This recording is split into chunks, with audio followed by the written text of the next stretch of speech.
Hope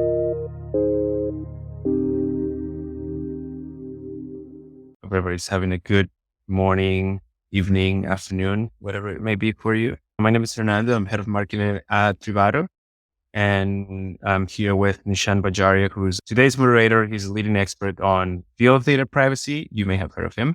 He's the author of the book, Data Privacy, a Runbook for Engineers. And he'll be chatting on the ROI of a privacy engineer with Tariq Yusuf, who's senior privacy engineer consultant, and Josh Langeland, who's a privacy engineer at Jamf. And before I let you go with Nishant, I'll just tell you real quick that Privado is a privacy code scanning platform that delivers full data lifecycle visibility and continuous privacy governance. If you want to learn more, feel free to reach out to our team, go to our website, privado.ai. But that's all I need to say. Other than that, this will be recorded. You can get it in your inbox probably at day. Nishant, why don't you take it away? Awesome. Thank you, Fernando. Thank you all for coming. Good morning to everybody. Good afternoon, good evening, wherever you're at. Well, we enjoy holding these webinars. We hold them every so often. It's a great place for the community to come together, ask questions, have debates, and have intelligent conversations. So, as Fernando mentioned, my name is Nishant. I've written the Data Privacy Run for Engineers. I'm an advisor to Privado as well. And I've begun privacy security engineering programs at multiple large companies in the Valley. So, before we go further, I would love for my fellow panelists to introduce themselves. You go first, Josh. Absolutely. My name is Josh Langeland. I'm a privacy engineer at Jamf, like Fernando mentioned. I kind of studied computer science as a background. I was in the more compliance side of privacy for a while and now have kind of come into the middle at blending the technical and the compliance side and have loved work as a privacy engineer so far. Awesome. Thank you for that. Tariq, want to go next? Yeah, I'm Tariq Yusuf. I'm a senior privacy engineering consultant at Callus Group. Similar to Josh, I kind of stumbled into privacy engineering. I've been working in the area for better part of the past 6 years, a couple of large companies, and I recently got my master's in jurisprudence at the University of Washington Law School, focusing on the legal side of privacy and technology law. And so more deliberately trying to straddle that role between translating for lawyers and engineers. I can adjust my mic. Hopefully that is a little bit better. Yeah, it's much better now. With the introductions behind us, we can get kicked off. What does privacy engineering mean to the two of you? I know we've heard that term bandied about quite a bit. It's either people who do privacy reviews at some companies like Google, people who write code for privacy teams, people who help other people build stuff that is privacy centric but don't write code themselves. There's a lot of variations, and this phrase has become something of a catch-all. So let's, for the sake of this conversation, add to that definition. There is not going to be one central accepted definition of privacy engineer, but like, what does that mean to the two of you? Tariq, can I go first?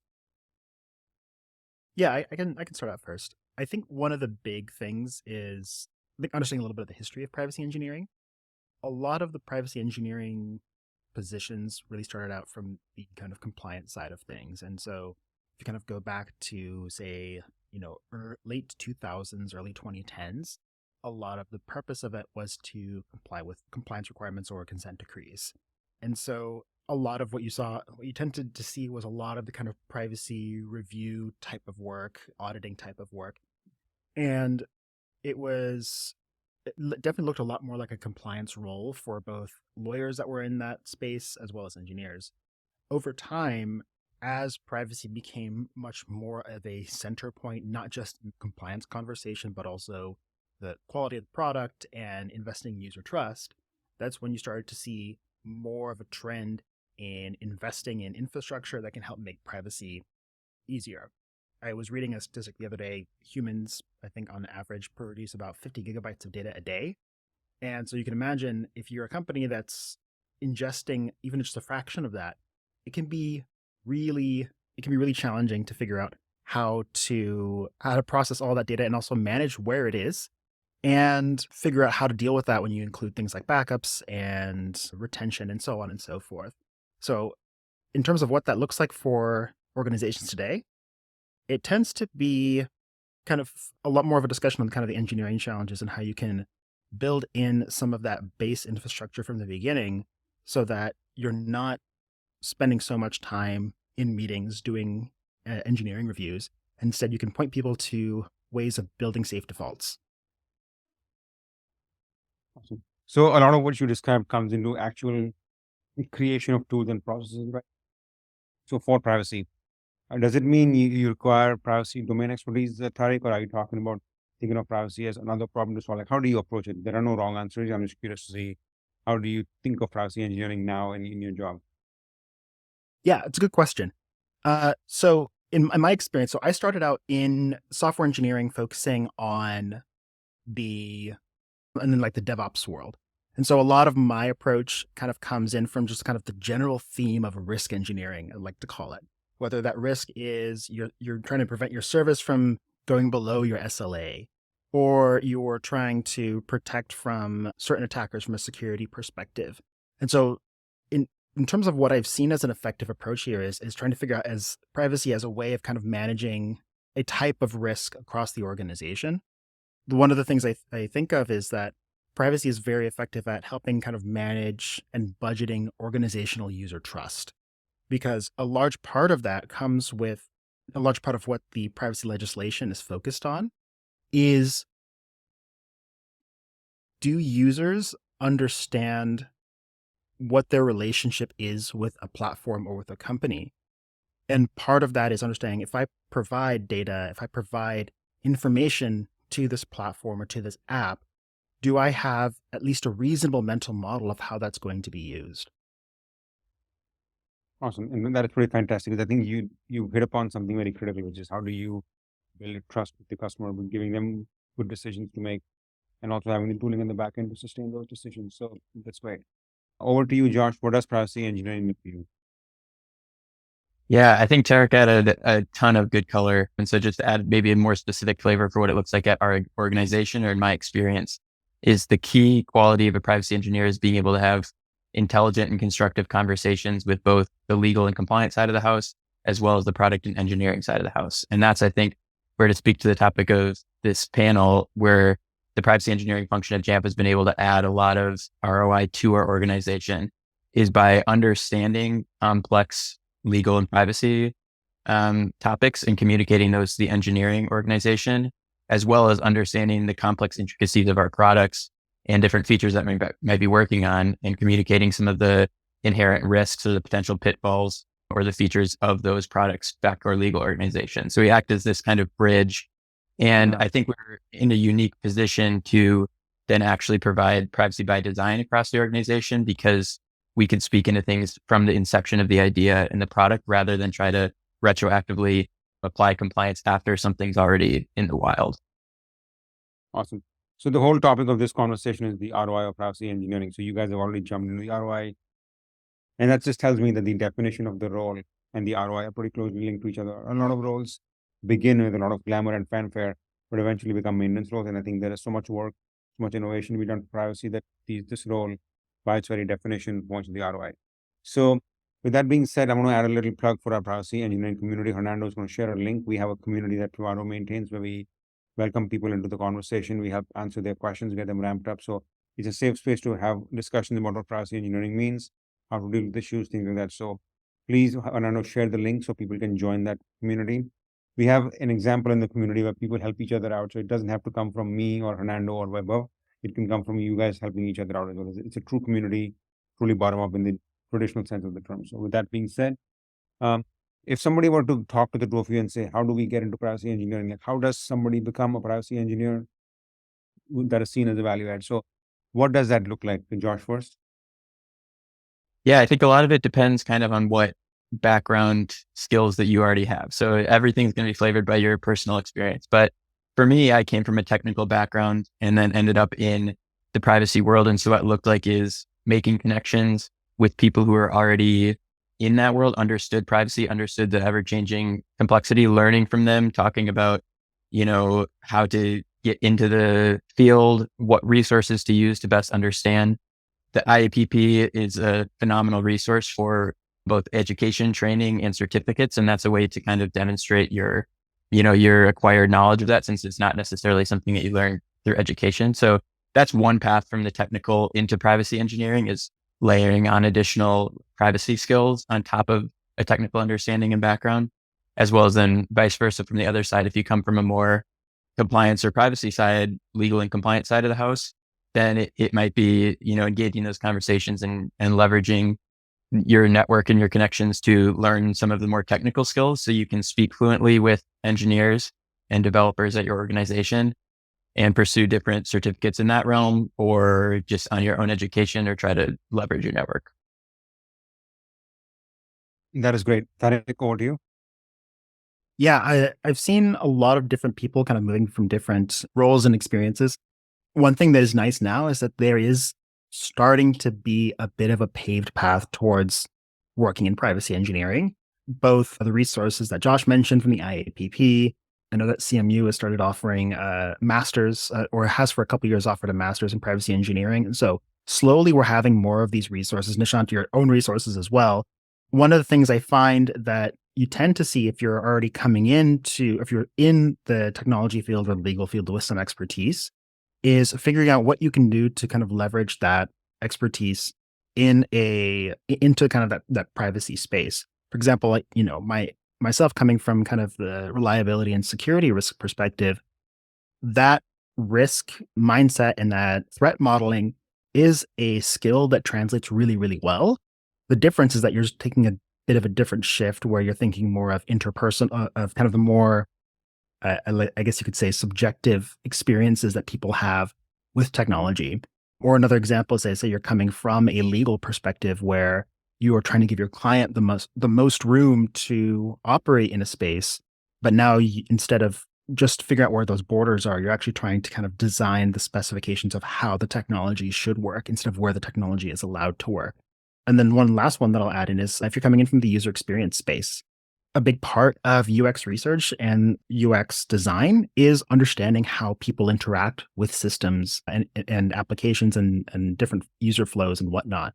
So bringing in that experience can also help bring that critical piece of empathy in understanding how users will interact with and understand the way that the application is using, and help form that mental model that helps kind of build out more trust. I think one thing that Yeah. comes through in both of these conversations, in both of these examples, that people can come into privacy engineering from various backgrounds. You can be the engineer that once upon a time just thought data collection until the end of time was okay, and now it's your job to help other people not repeat your mistakes. You can come from the legal perspective, the DevOps perspective, the QA testing perspective. So we're making two arguments that seem a bit contradictory at times, but they're not really contradictory. The first argument being privacy engineering requires a special combination of skills, maturity, temperament. But on the other hand, it is not so exclusive that nobody else can get in. Like, you can get in through some background, because it is an aggregate discipline. It is a combination of many different things people do. And the privacy engineering role has that responsibility to bring those multiple perspectives to the table on an ongoing basis, because this is not a one size fits all, one feature, one service capability. So for those of you listening and who will listen in the future, there is more room at the table. Please join us. So again, follow-up question to the two of you, and Tariq first this time. How do you realize that you need to use your existing skills and also build new ones? Like, what was the big event or the big project that hit you that made you think about the role through the lens of, oh my goodness, this is an important role, much more than meeting one quarter's metrics or getting one thing out the door? What was that one, or was it one moment, or was it like many different moments? Yeah, it's a really good question. I think for me, one of the big moments was kind of when we started seeing kind of the technology industry activism, maybe around 2015, 2016, where you started seeing, I think, a cultural shift in the tech industry as a whole. I graduated from my undergrad in 2014 in very much the era of kind of techno optimism as kind of the standard, where the predominant narrative is that technology is a force for good and we're here to help make the world better in some shape or form. Around 2015, 2016 is when we saw a lot of cases of technology that we've had for some period of time start to be used in unintended ways, or being actively deployed in situations that are harmful in some sense to one person or group or another. And that was kind of the time where I started thinking about, hey, maybe there's needs to be a little bit more deliberate understanding of how technology impacts humans and impacts human lives.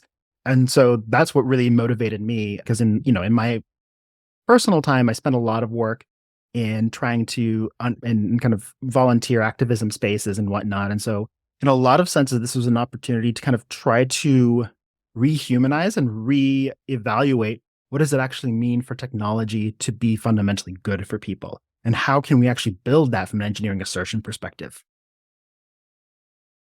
And I love the fact that the privacy engineering role is tracking to the society as well, which is I graduated back in 2006 when there was tech optimism, but not quite to this degree.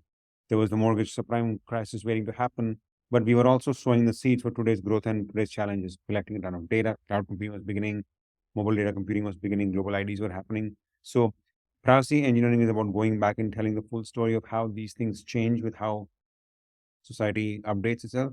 So I kind of feel like if you own one product, soup to nuts, it gives you a lot of satisfaction, a lot of impact. But privacy engineering helps you connect the external macroeconomic political narrative to how a company can operate efficiently and trustworthy fashion. So, Josh, over to you for this question. Yeah, I think to make it a little more narrow for my specific experience, where I've really opened my eyes to the value of privacy engineering was coming from a place where before I was in privacy engineering space, all the dialogue about privacy was how important privacy by design is. And I think we can all agree of the value there. But then I also felt in this place of I'm not equipped to really help my organization implement privacy by design because all the work that I was doing was after code has been shipped, trying to bolt on compliance after the fact. And the work that we're doing now is really intimately involved with the full software development lifecycle and even to the product planning initiatives. And over time, just little moments of seeing, oh, these conversations that we're having with product managers as they ideate or with enterprise architects as they are planning architectures or with developers as they're writing code are catching issues that, you know, if they were in production would be things that I might not see as an analyst or at an organization without an engineering function until it's too late, until it's a lawsuit or a fine or just an unaccounted for risk that an auditor catches or who knows what it might be. And it staves off a lot of that workload that would come down the road a few months or years later by being involved at the beginning in the ideation stage. And something I'd like to add to that really quickly is Josh hit on something that I think is really common for a lot of privacy engineers, kind of, or people who are starting out in the field. And that is, you know, you're entering a field that already has a bunch of code. We're not starting from the 90s. There's already technology to deploy. There's already technology out there. And so something that comes into play here is that you have to figure out that balance between being kind of the ruthless advocate for your users and for user trust, but also figuring out pragmatically what can change in the organization. And part of this comes into like what organizational incentives are there to promote trust as a value within the organization? And what are the small things that you can do to slowly shift that culture? Maybe today we're doing maybe privacy reviews of what's out there, but maybe later on you're thinking about how can we build infrastructure to manage consent by default or do deletion. And this is kind of where that whole mantra of shifting privacy left really comes from, is starting from where you are today and figuring out iteratively how you can build that improvement. And that is a great point because I kind of feel like the job is pretty dynamic. I want to, on that note, mention that I'm going to move to the Q&A that the audience is asking. Like we have a lot of prepared questions of our own, but the way I run these for people that have attended before, I want the audience to get involved. This is your chance to ask us questions. It's a safe spot. Also, you can ask your question anonymously so we won't know who you are. It's really safe to ask a question that you've been waiting to ask for a long time. So the first question is, do we need to do privacy? Engineers need to have knowledge of coding to perform these reviews, and what are the skill sets you can have to succeed as a privacy engineer in a SaaS-based company? So I'm going to go to Josh first. Josh, you want to talk about this? Yeah, I think I would caution yourself from limiting yourself too strongly by saying that you need to know how to code. I think there's a broad spectrum. Knowing how code works is something that's going to elevate your skills as a privacy engineer because it elevates your ability to communicate with the people writing the code. But that being said, I think there's a broader swath of knowledge that's necessary. And like, I wouldn't spend your time learning how to code first and foremost. That might be something that comes later down the road to enhance your skills. But I think it's more about understanding the key building blocks of modern architecture and less about understanding how code works. So you need to understand how data pipelines work and how cloud architecture works and how regionality works and some of those kind of broader topics. And from there, I think you'll find that the engineers and the architects are more than willing to have like discussions and help like educate you along the way. But I don't think learning how to code is a necessity for being a good privacy engineer. Before I go on, Tariq, I'll jump in. So I would say it depends upon the stage you're in your career. It depends upon the stage of the company, the culture of the company. If you have a company that is hardcore engineering focused, bottom up, startup, very high growth company, it may be helpful for you to like really get your hands dirty in the code, understand the systems, etc., to speak more credibly. Because when you want to do a review or when you want to help somebody build the right thing from a privacy perspective, you need to understand the challenges they are facing that are non-privacy in nature so they can make the trade-offs, right? So that empathy, that real understanding will come when you understand the code to some degree or the other. Whether that requires hardcore coding skills is something that you will need to figure out. But there's a decent chance you might overshoot or undershoot the runway, right? You may end up being more into the code when in fact the engineers need more privacy guidance, or people may need you to understand their code challenges before you can give them the guidance. So there's a bit of an it depends component to this, but I would say you can figure it out as you go along. There is no easy answer that we can give you. It depends upon you and the company and the stage of growth you're in right now. Tariq, over to you. Yeah, and I would say that a big component of that, kind of adding on to Nishant and Josh, what both of you said, is that a lot of even what I do on a normal basis, and I came in from a software engineering background, so I have like an experience of of coding and building, scalable systems. But often, most of what I'm thinking about on a day-to-day basis is how do the broader blocks fit together. So maybe I'm not looking at I'm not always looking at how a specific web request is processed. I'm looking at how does this service or this business process represented by a number of services interact with, say, third-party vendors that we're using or the user experience that they go through. And I think something that's really helpful to think about as you're going through is, and something that can kind of help with this figuring out as you go, is understanding that a lot of the job of a privacy engineer is really centered around just asking questions and curiosity. Approach the problem. This is something I found very successful early on as I started working in privacy engineering. Is I would sit down with product managers and ask, "Can you tell me about what it is that you do? What's the product or feature that you're building? What do you consider to be successful?" And framing what my perspective and what my concern around is, how can I help your users have the best experience with your product as possible? And coming in with that mindset and thinking about, okay, well, I know that they say, there's this feature or this function, but what happens if this unexpected case happens? And sometimes just asking those questions, and engineers will work with you because fundamentally engineers are problem solvers, right? And if you give them a problem, they're going to want to figure out how do you actually address that, or how do you solve that? Or maybe we didn't think of that. Or maybe they have a solution, but it's only maybe addressing half of the problem. And then over time, as Josh mentioned, you can kind of get to all the really interesting things like privacy enhancing technologies and differential privacy and all the fun stuff. But you don't need to have all of that just to be able to ask those questions and provide that perspective of empathy. And I think that's a fantastic point. It's almost like you are figuring out as you go along. So that is pretty helpful. I'm going to move to the next question because we have a few questions coming in the Q&A. What skill set is more important to learn, legal or technical? And I can see Tariq wearing like champ on this. So Tariq, over to you first. Yeah, no, this is a great question. Thanks, David, for asking this. I think you can approach it from both perspectives. I have a really good analogy that I like to use here between how do you approach privacy from a legal versus a technical perspective. I came from the technical perspective. So the way that I think about privacy is, how do I solve it as an engineering problem? When you're coming in from a legal perspective, you're trying to figure out how do I comply with the relevant regimes and ensure that we're kind of operating within the legal boundaries. The visual analogy I think of is like, say you have a property, right? Your lawyers or legal privacy professionals are looking at the boundaries of that property and making sure that you don't build over the property line. Like you probably can see there's construction people next to me and their lawyers are worried about making sure it doesn't come onto my property. Your engineers and your technical professionals are thinking about, what are the details of the house or the building that we're putting up there? What are the wall materials going to be of? How big are the doors going to be? What's the entrance going to look like? The best privacy professional, I think, does a little bit of both. So maybe you're worried, you're interested about some of the details of how they're building the house, but you also want to know perhaps like, hey, is this going to be resistant to earthquakes? Because there's a lot of earthquakes in the region.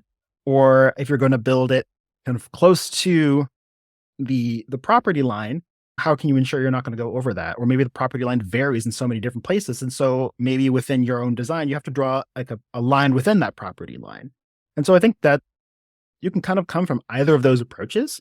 But the big thing to remember is that from a privacy engineer perspective, what helps you be successful is giving your engineers clear, concrete guidance and setting kind of a gold standard within the organization. Legally, you have like CCPA, you have GDPR, you have LGPD, or any of these privacy regimes. What helps from an engineering perspective is say, forget all of those different regimes. This is the standard that we're going to build to, and we're going to hold as an organization. And you work with your legal team to make sure that that is above the line for all of those other regimes. And that's where you tend to find the most success. Awesome.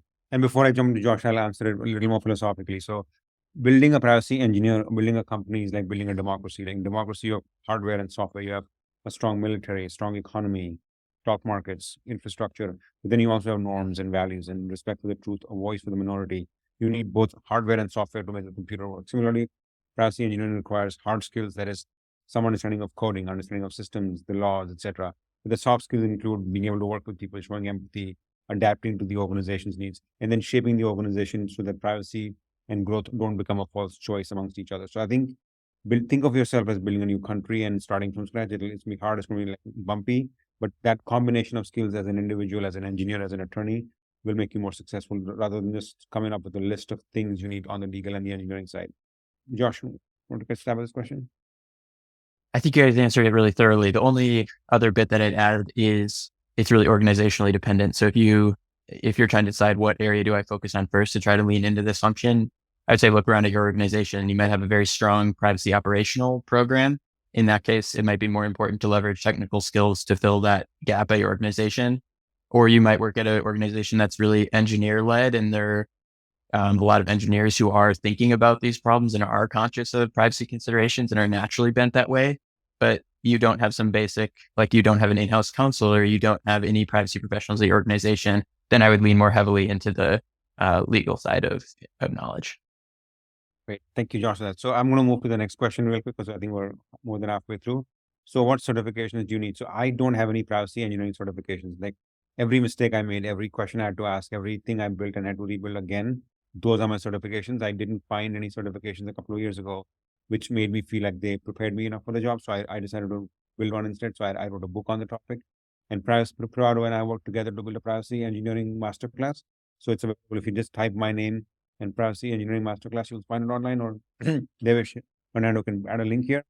It's 8 hours of content. Will help you on with real life hands-on skills and also help you explain to people at the board and the C-level why privacy is important, bill allies, etc. So I would say the certifications are fine. They're not a negative at all. I would say having something that gives you hands-on skills and the judgment to make intelligent decisions is a lot more important than the alphabet soup that comes with those certifications. I just want to clarify.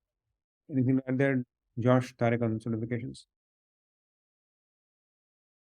I think overall, those, to Nishant's point, the skills that you develop at your job while working are the ones that are going to be the most important to you. I think the Technical Privacy Masterclass has wonderful content, great resource. And then I also think the CIPT, sort of Information Professional Technology, something like that. The CIPT from IAPP is phenomenal. It's a well-known accredited organization that looks great on a resume, and it'll give you a broad overview of the field and could help if your main goal is securing a job within the privacy engineering space.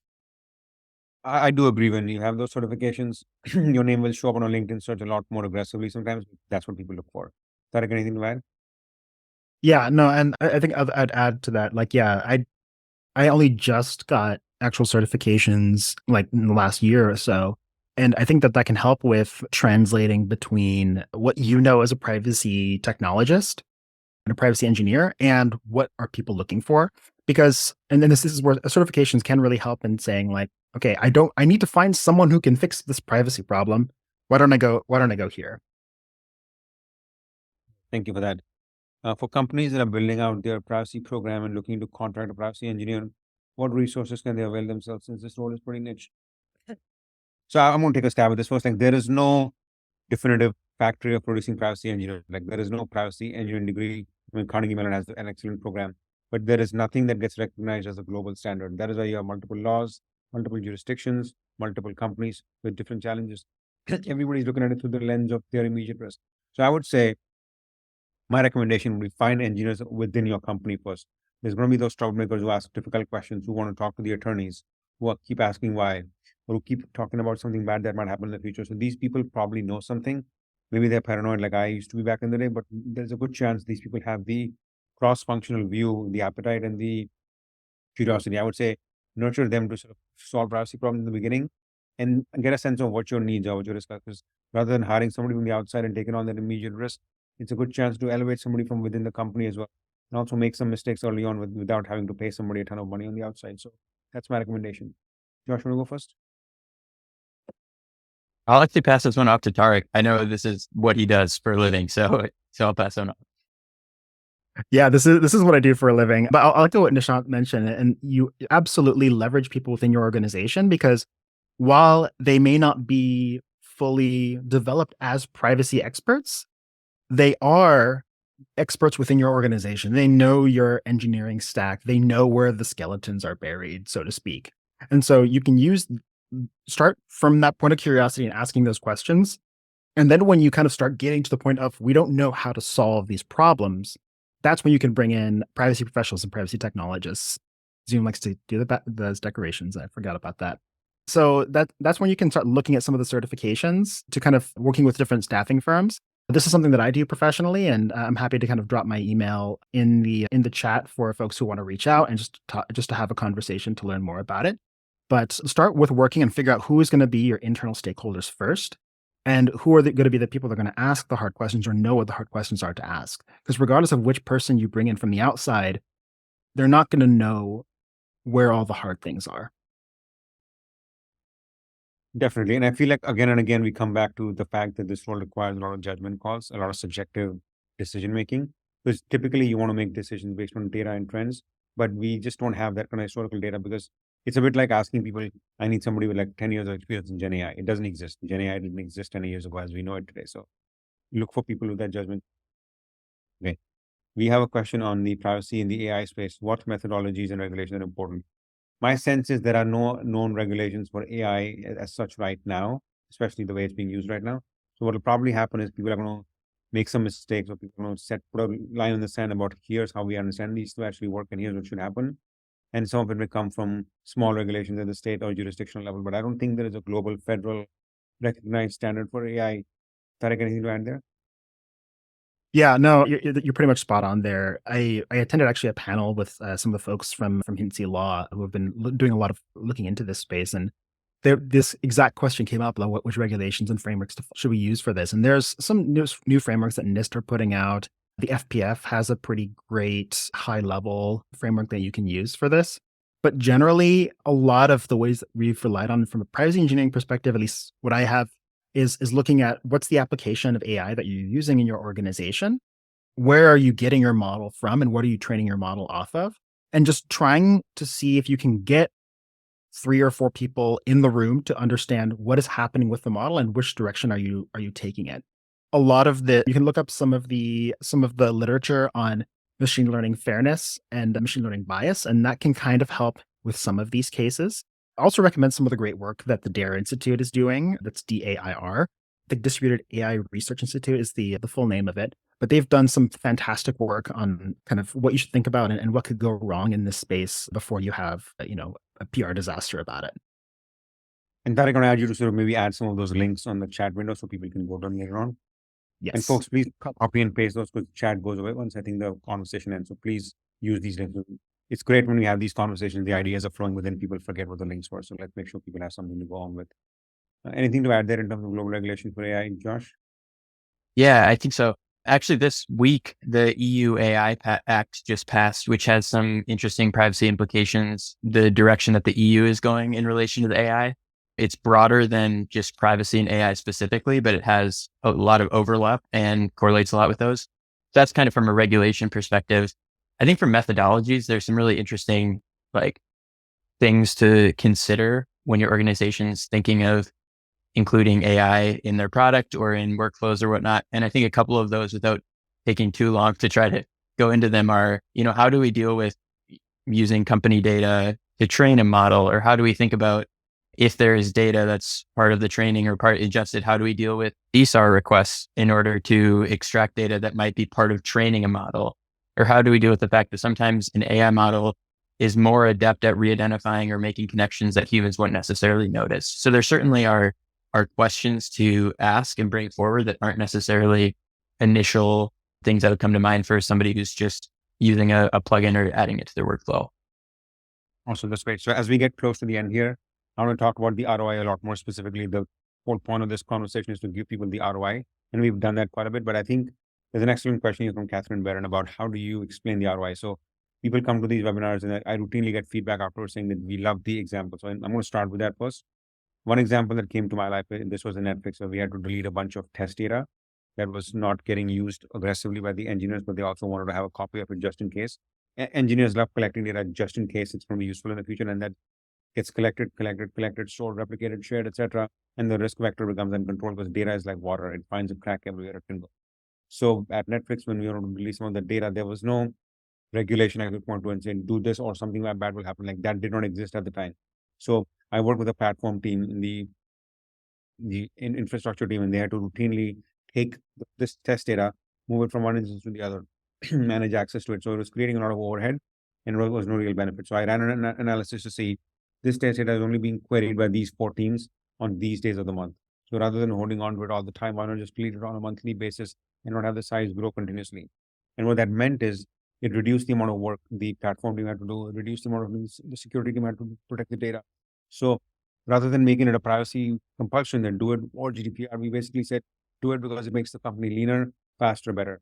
In essence, we made the efficiency argument 6 years ago before the efficiency word became the buzzword everybody talks about these days. So privacy is not just about legal compliance or risk management. It's about reducing organizational clash, cost, and risk. So that's an anecdote right there for you, Catherine. Anything to add? Any anecdotes, Josh? When it comes to you have some? Yeah, I can share one that comes to mind briefly is there are always costs associated with spinning up new regions for where products are hosted. They can be astronomical in terms of, if you're processing a lot of data, just the cost of that data alone, both the cost of maintenance, the cost of engineers working on spinning up that new region. And at my organization, we were able to develop a creative solution through masking and data minimization so that we eliminated the need for an additional region for a specific product that from the product perspective, they thought that was a necessity in order to respect data regionalization. We're able to work together with them to come up with a clever way to avoid that data risk of having it out of region while also preventing the specific costs of spinning up a new region. And I think that those anecdotes tell you something really important, folks, which is there's going to be somebody in the company who is paying more, doing more, facing more trash, and addressing that problem will also help you address the privacy problem as well. So privacy engineers sometimes, and attorneys as well, make the mistake of saying privacy is the holy grail. It's a human right. All those things are true, but it's also a business decision to make, right? There are many other risks for business spaces. So being able to find these allies and having them make the argument for you, rather than using the privacy hammer all the time, is going to be pretty critical. So don't be all about privacy. Make other people your allies and have them make the argument. Tariq, over to you. Yeah, no, one of my favorite examples here. So at a company that I worked at, the organization that I was supporting spanned about 10 or so different offices. And we made it a point within our privacy team to try to go and visit in person like once a year. This was before COVID, and so obviously things were very different. But one of the big things that we did was we just sat and had conversations. And one of the just small things that came up in that process was like, oh, you're doing this thing? Well, this other team in your same organization is also doing this. Why don't we merge some of those efforts together? So at the minimum, privacy engineers, because they're going around and asking questions and trying to understand what exactly is going on, you can deduplicate some of that work that's happening in different organizations. And it can also look at what are the kind of common pain points that everyone's experiencing, right? Not everybody has to build their own deletion script to delete data from their, RDS instances and all of their backups. If like 3 people are doing that, then okay, we're able to identify where those gaps are and where those duplicate work is happening and bring that all together. And it helps kind of, like I like what Nishant said, like having much leaner organization, because now you're kind of understanding where the challenges are and where the pain points are and make more deliberate investment choices. And those won't show up on your kind of top line quarterly earnings, but you'll see a lot less developer pain throughout the entire process. and you'll start to have a much more unified product experience at the end. That's something that you'll actually be able to see. Definitely. So this is about enabling engineers. So for folks on the panel, on the audience here, there are pain points your organization is facing. So how do you make sure that you identify the overlap where your pain as a privacy engineer and the organization pain from some other perspective overlap? And I think that would be a great starting point, because your goal at the end of the day is to build that shared muscle, build that connecting issue, build that common vocabulary, build that trust. And you will only do that if you have the organization in ways that make sense to them, besides privacy and not just privacy alone. There will be issues that are purely privacy that needs to be addressed right away. That will happen, but that should not be the default point. Just a quick check on, I know, do we have more time or are we out of time at this point? Devesh?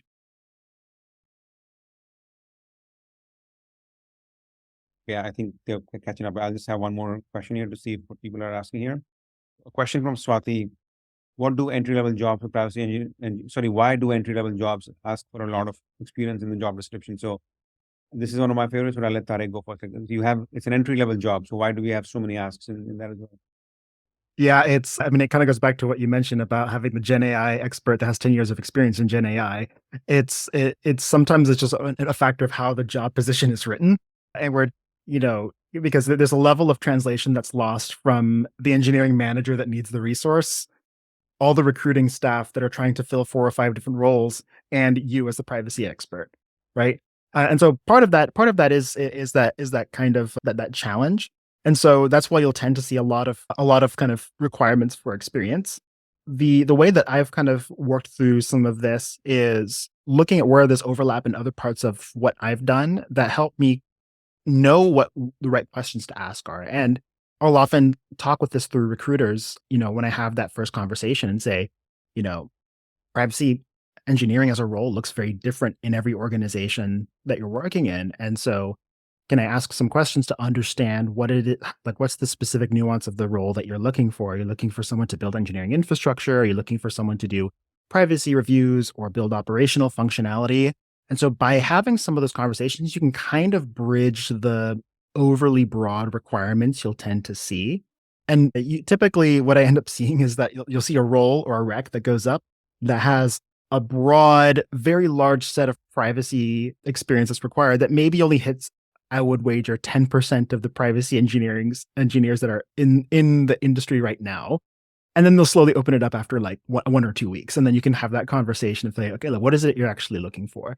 So I say to Swati, don't be too intimidated by some of that. If you have a lot of the kind of existing technical experience or legal experience from just doing that problem solving from either of those perspectives, I'd say it's worth kind of going into those conversations and asking what kind of role is it, and being able to ask those questions and see if the experience that you have kind of fits into some of those roles. Josh, and then I'll chime in. Josh, you want to go next? Yeah, I'll share briefly because I know we're tight on time. I think definitely is a shame when something that's listed as entry level requires a certain level of experience. And I think part of that is a side effect of the fact that it is a newer field. And so it's not something that you're going to graduate with an undergrad degree in privacy engineering. So it's hard to, without some time at an organization, demonstrate that you have the skills necessary to fulfill the job rec. So I think if you are struggling to get interviews for privacy engineering roles without experience or struggling to hear back from any jobs, I think recommendation is consider applying for an analyst or a more compliance privacy focused role. And then within your organization, continue to level up your skills, find ways to invest technically, find ways to get involved with the development process, and demonstrate internally the ROI of being a privacy engineer, and potentially seek that as a lateral to then vertical move within this field. And those are great points. But Swati, I would basically tell you the same thing I've said to other people, which is this field is very new and people are being very cautious. Remember, a lot of people hire privacy engineers when they think a big risk is coming their way, or when they're in the middle of a soup. It's a bit like going shopping for groceries when you haven't eaten for a long time. You will end up buying a lot of stuff that you probably shouldn't be buying anyways. So I think it's going to take a bit of skill on your part, some networking, and being able to explain on your resume how you have done cross-functionally, how you can work with multiple partners. Because there is no privacy engineering job description that is uniformly understood. For that matter, there is no job description for a software engineer either that is universally understood. The criticism you have pointed out in your question applies to all jobs, not just privacy engineering jobs. But it's a little worse with privacy engineering because the field is so new. So I would optimize your resume to list all the work you have done that required you to operate horizontally, learn new things, work with diverse stakeholders, quantify things that are uncertain. So tell that story. The stories you will tell, the skills you will build to get the job will help you actually do the job. So that's my insight. And with that being said, we are out of time. Thank you all for coming. Please join us on the community. Please join us for the next webinar. This is our place to build each other up, help each other out, and help each other grow in this profession and grow the profession as well. We're all going to go back to our day jobs now and fight the good fight. Thank you all for coming. Look forward to seeing you next time. Thank you, Josh. Thank you, Tariq. Thank you, Hernando. Thank you, Devas, for setting this up.